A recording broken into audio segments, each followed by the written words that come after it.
Welcome student, SM online class में आपका स्वागत है।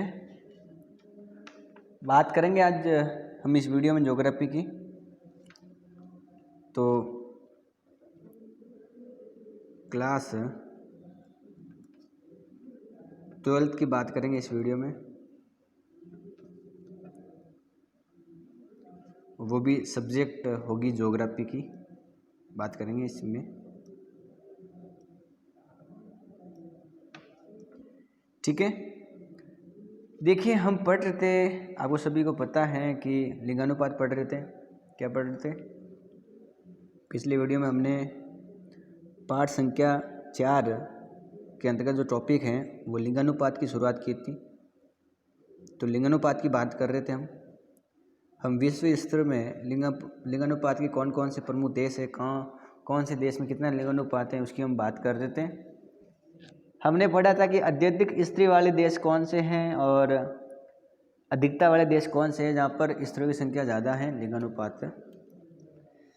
आज बात करेंगे हम 3 नंबर या जो स नंबर है या अब की बात कर लेते हैं। हम स नंबर की बात करेंगे, स ऑप्शन की। अब पढ़ेंगे हम पुरुष अधिकता वाले जो देश हैं उनकी बात करेंगे हम। पुरुष अधिकता वाले देश जहाँ पर पुरुषों की संख्या ज़्यादा है। ठीक है, तो उसकी बात करेंगे हम। तो पुरुष अधिकता वाले जो देश हैं, आप ध्यान रखेंगे कि ऐसे देश जहाँ पर 1000 से 950 के बीच में लिंगानुपात पाया जाता है। जहाँ पर ध्यान रखना है कि 1000 से, आप ध्यान रखेंगे कि 1000 से 950 के बीच जो लिंगानुपात वहाँ जहाँ पाया जाता है, ध्यान रखेंगे कि वो पुरुष अधिकता वाले देश हैं, वहाँ पर पुरुषों की संख्या अधिक है। अत्यधिक नहीं कह रहा हूँ मैं, अधिक कह रहा हूँ, ध्यान रखना। ऐसे कौन कौन से देश हैं तो आप याद रखेंगे कि जैसे ऑस्ट्रेलिया जो देश है वो इसी में शामिल है। एक तो ऑस्ट्रेलिया, ठीक है। जो न्यूजीलैंड देश है वो इसी में शामिल है। चीन भी कम नहीं, चीन भी इसी में शामिल है। कोरिया भी इसी में शामिल है, ठीक है। और ब्राज़ील भी इसी में शामिल है, ठीक है। ईरान और क्यूबा देश भी इसी में शामिल है। ये ऐसे महत्वपूर्ण देश हैं जहाँ पर पुरुषों की संख्या अधिकता है, अधिक पुरुष लोग रहते हैं। ऑस्ट्रेलिया की बात कर ली, न्यूजीलैंड, चीन, कोरिया, मैक्सिको, ब्राज़ील, ईरान और क्यूबा। अब बात करते हैं अत्यधिक पुरुष अधिकता वाले देश कौन से हैं। द की बात करेंगे हम। अत्यधिक हो गया पुरुष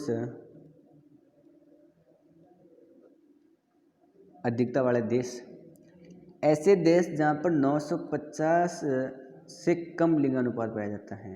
950 से कम लिंगानुपात पाया जाता है। और आपको बता दें कि इसमें भारत भी शामिल है। इसमें क्या शामिल है? भारत शामिल है, जहाँ पर 950 से कम लिंगानुपात है, ठीक है। तो एक बात आपको ध्यान रखना है। और जहाँ लिंगानुपात कम हो रहा है वो एक विचार करने वाली बात है, एक चिंताजनक बात आती है कि जो लिंगानुपात कम हो रहा है उससे देश की उन्नति ज़्यादा नहीं हो पाएगी। अगर बात करें कि विश्व स्तर पर भी लिंगानुपात में पुरुषों की अप्रधानता बताना है, लेकिन अफ्रीकी, उत्तरी, दक्षिण अमेरिका और यूरोप जैसे देश हैं वहाँ पर स्त्रियों का अनुपात पुरुषों से कहीं अधिक है। विश्व में देखेंगे, अगर विश्व के अनुपात में देखें तो पुरुषों की संख्या ज़्यादा है, लेकिन कुछ ऐसे महाद्वीप हैं, जैसे हमने अफ्रीका महाद्वीप की बात करी, उत्तरी दक्षिण अमेरिका की बात की और यूरोप की बात की, तो वहाँ पर क्या है, वहाँ पर देखें तो स्त्रियों की संख्या पुरुषों से ज़्यादा है। लेकिन भारत की बात करें तो भारत जैसे विकासशील देशों में पुरुषों की संख्या स्त्रियों की अपेक्षा ज़्यादा है और स्त्रियों का अनुपात भारत में कम है। भारत में क्या है, कम है। ठीक है, इसका मुख्य कारण है यहाँ समाज का एक अलग ही रीति रिवाज, समाज की एक अलग कुरीति या समाज की एक धारा कह सकते हैं, समाज की जो परंपरावादी जो कुरीतियाँ हैं, कुछ रीति रिवाज है, उसकी वजह से हमारे भारत में लिंगानुपात में कमी है। हमारे परंपरावादी अगर विचारधारा की बात करें तो स्त्रियों को शिक्षा देना, रोजगार के अवसर और सुरक्षा और समाज में उचित स्थान स्त्रियों का न होने की वजह से आज भी भारत के अंदर लिंगानुपात काफ़ी कम है। तो ये बात विचार करने वाली बात है, चिंताजनक बात है। इससे देश की प्रकृति पर गहरा प्रभाव पड़ता है और देश की उन्नति जिस तरीके से होनी चाहिए वहाँ से उस तरीके से होती नहीं है। तो ये बात कर ली हमने लिंगानुपात की। अब बात करते हैं जनसंख्या संगठन की। तो अब टॉपिक होगा हमारा जनसंख्या संगठन की बात करेंगे। संगठन की बात करते हैं, जनसंख्या संगठन। अगर बात करें जनसंख्या संगठन में किसी देश की नगरीय और ग्रामीण संख्या के अनुपात को देखा जाता है कि गांव में लोग कितने रह रहे हैं और नगर में लोग किस प्रकार से रहते हैं। इसमें संगठन की बात करें तो दो तरीके हैं, नगरों को देखेंगे, गांवों को देखेंगे कि नगरों में किस प्रकार से लोग रह रहे हैं, किस अनुपात में रह रहे हैं, लोग गांवों में ज़्यादा रह रहे हैं नगर में, उसके अनुपात को देखेंगे। अगर हम गांव में रहने वाली जनसंख्या की बात करें तो वो लोग क्या करते हैं, गांव वाले कृषि करते हैं, प्राकृतिक क्रियाकलाप में ज़्यादा रहती है गांव वाली जनसंख्या। किस प्रकार के क्रियाकलाप, प्राकृतिक जंगल से खेत में, ठीक है। तो प्राकृतिक क्रियाकलाप हम देख सकते हैं गांव में रहने वाले लोगों के पास में। लेकिन हम नगरों में रहने वाले लोगों को देखेंगे तो वो खेती नहीं करते हैं, गैर कृषि कार्य में संलग्न है, उद्योग और सेवाओं से संबंधित काम करते हैं। नगर में रहने वाले उद्योग हैं, अन्य जो सेवाएं हैं वो सब नगरों में होती हैं। गांव में रहने वाले लोग क्या करते हैं, कृषि और प्राकृतिक कार्यों में अधिक काम है। नगरों में रहने वाले लोगों की बात करें तो वो गैर कृषि कार्य करते हैं, उद्योग और अन्य सेवाओं में लगे हुए हैं। इसका मतलब यह हुआ कि संगठन अलग अलग है। संगठन देख सकते हैं आप किस प्रकार से अलग अलग पाया जाता है। और अगर बता दें तो ग्रामीण और नगरीय दोनों में आयु, लिंग, संगठन, व्यवसायी संगठन या व्यवसायी संरचना, इसके अलावा जनसंख्या घनत्व और विकास स्तर सबका अलग अलग है, क्योंकि यहाँ लोग भी अलग है, काम भी अलग करते हैं। तो अलग अलग संगठन के होने की वजह से हमको क्या क्या दिखाई देता है, एक तो दिखाई देता है कि आयु लिंग जो है, उस आयु लिंग के बात करें तो संगठन में भी भिन्नता पाई जाती है। अगर हम बात करें 2 नंबर, तो जो व्यावसायिक संरचना है, व्यावसायिक जो संरचना है, काम की संरचना है, कार्य की, व्यापार की, उसमें भी अंतर है। इसके अलावा नगरों और गांवों में देखो, नगर और गांव में ये भी अंतर है, इसमें भी अंतर है, इसमें भी भिन्नता पाई जाती है। और जो जनसंख्या घनत्व है उसमें भी क्या है, जनसंख्या के घनत्व में भी काफ़ी अंतर पाया जाता है, ये ध्यान रखना है आपको। इसके अलावा जो विकास का स्तर होता है उसमें भी काफ़ी भिन्नता दिखाई देती है, कहाँ कहाँ, नगरों में और गांवों में, ठीक है। तो मैंने आपको कहा कि गांव के लोग क्या करते हैं और नगर के काम क्या करते हैं, नगर के निवासी, दोनों का संगठन अलग अलग है, इसलिए दोनों में अलग अलग प्रकार की विशेषता है। जनसंख्या इनमें सब में भिन्नता पाई जाती है। ऐसा नहीं है कि जैसे गांव वाले जनसंख्या घनत्व है उतने एक शहर में जनसंख्या घनत्व है, ऐसा बिल्कुल नहीं है। अगर बात करें संसार की, तो संसार में 50% से अधिक लोग शहर में निवास करते हैं। संसार में देखें विश्व भर में तो 50% से ज़्यादा लोग कहाँ निवास करते हैं, शहरों में या नगरों में निवास करते हैं, ठीक है। एक बात ध्यान रह जाएगी कि 50% ज़्यादा लोग कहाँ निवास करते हैं, शहरों में या नगरों में। तो एक बात तो ये ध्यान रखनी है। और विश्व स्तर पर देखें तो नगरों में जो जनसंख्या है वो प्रति वर्ष 6 करोड़ की वृद्धि हो रही है नगरों में। मतलब अगर मैं बात करूँ तो एक साल में नगरों की जनसंख्या की बात करें तो प्रति वर्ष संसार में 6 करोड़ लोग बढ़ रहे हैं। 6 करोड़ जनसंख्या बढ़ रही है। कहाँ पर? नगरों में।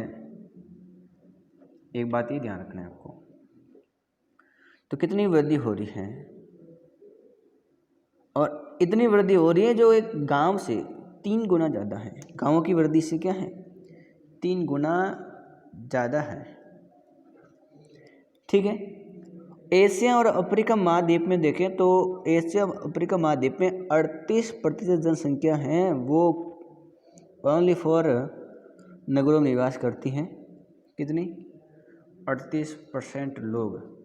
कौन कौन से महाद्वीप हैं? एशिया है, इसके अलावा कौन सा है? अफ्रीका है। तो एशिया और अफ्रीका में तो 38% लोग निवास करते हैं इन महाद्वीपों में। कहाँ पर? नगरों में। जबकि बात करूँ मैं साउथ अमेरिका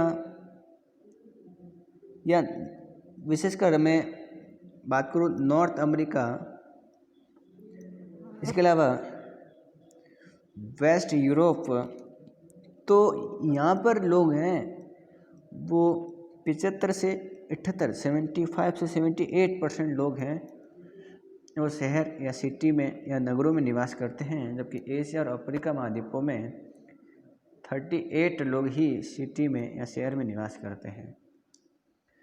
पूरे संसार की बात करो तो आप ध्यान रखेंगे कि 50% से अधिक लोग शहरों में निवास करते हैं। और शहरों में अगर मैं प्रत्येक साल की वृद्धि देखूं तो 6 करोड़ हैं। कितने लोग हैं? 6 करोड़ हैं। लेकिन ये ध्यान रखना है कि उत्तरी अमेरिका हो और पश्चिमी यूरोप में देखें तो वहाँ पर लगभग 80% के लमसम वहाँ पर लोग शहरों में निवास करते हैं। अगर इतिहास की बात करें तो 1800 ईस्वी में देखें तो संसार की जो जनसंख्या है उसका 2.5% ही सिटी में या शहर में या नगर में निवास करती थी। कितनी? केवल 2.5%। कब की बात है? 1800 ईस्वी की। फिर 1960 की बात करें तो ये बढ़कर नगर में रहने वाली संख्या 35% हो गई। कितनी हो गई? 35%। 1999 की बात करूँ तो ये संख्या बढ़ करके 45% हो गई। मतलब जहाँ 1800 में केवल 2.5% लोग शहर में रहते थे, बढ़ते बढ़ते बढ़ते 1999 में देखा लगभग 200 साल बाद कितनी गुना बढ़ गई? 45% हो गई है शहर में निवास करने वाली संख्या।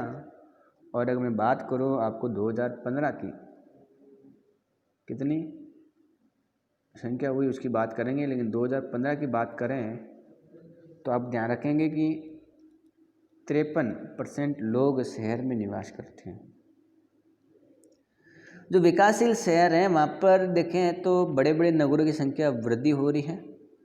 विश्व की आधी से अधिक जनसंख्या नगरों में निवास करती है। इतने % लोग निवास करते हैं नगरों में, शहर में। आधी से ज़्यादा जनसंख्या हो गई संसार की। इसका मतलब ये हुआ कि 1960 से 2000 तक नगरीय जनसंख्या कम से कम 80 करोड़ से बढ़कर 290 करोड़ हो गई है इन 40 सालों में। 1960 लगाकर 2000 ईस्वी के मध्य देखें तो नगरों की जो संख्या है पहले 18 करोड़ थी। इससे पहले, इसके बाद और इसके बीच में देखें तो ये लोग 290 करोड़ हो गए हैं शहर में निवास करने वाले। तो आपको ये आंकड़े ध्यान रखने हैं कि किस प्रकार से शहर में रहने वाले लोग और गाँव में रहने वाले लोगों की संख्या में काफ़ी अंतर पाया जाता है। ये 3 गुना से अधिक वृद्धि हुई है। 3 गुना बहुत ज़्यादा वृद्धि हुई है। 80 से 18 नहीं, 80 ध्यान रखना है आपको। तो 80 करोड़ से कहाँ 290 करोड़ हो गया है। तो 3 गुना से अधिक वृद्धि हुई है। इसी अवधि में विश्व की जो जनसंख्या है वो मात्र दो गुना या 3 से 6 अरब वृद्धि अंकित हुई है। ठीक है, जनसंख्या तो 3 अरब से 6 अरब हुई है, जबकि शहर में रहने वाली संख्या 3.5 गुना वृद्धि ज़्यादा हुई है। ठीक है, तो ये भी आप ध्यान रखें कि किस प्रकार से ज़्यादा लोग बढ़े हैं शहरों में, हम उसकी बात कर रहे हैं। तो एक बात तो बता दी मैंने आपको कि जैसे संख्या तो बढ़ी है 3 अरब से जनसंख्या वृद्धि 6 अरब तक हुई है इन सालों की वृद्धि, लेकिन इन सालों में शहर में रहने वाले लोगों की संख्या 3 गुना से ज़्यादा बढ़ गई है।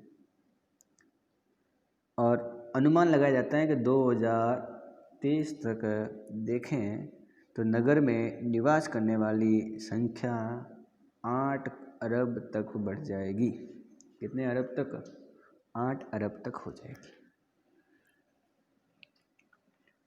ठीक है, इसका मतलब ये हुआ कि 1975 में विश्व की जो 38% जनसंख्या है वो शहर में निवास करती थी, और वही 2015 में 53%, और 2025 के अनुमान लगाए तो लगभग संसार की 61% जनसंख्या 2025 के अनुसार देखें संसार की 61% जनसंख्या आपको ध्यान रखनी है कि नगर में निवास करना शुरू कर देगी। तो जनसंख्या संगठन के अंदर हमने नगरीय संगठन की बात कर ली। अब बात करेंगे हम ग्रामीण संगठन की, कि विश्व में गांवों में रहने वाली संख्या कितनी है लोगों की और शहर में रहने वालों के लोगों की संख्या कितनी है। हमने देखा कि 53% लोग शहर में निवास करते हैं, तो सीधी सी बातें हैं, पीछे 47% लोग गांवों में निवास करने वाली जनसंख्या है।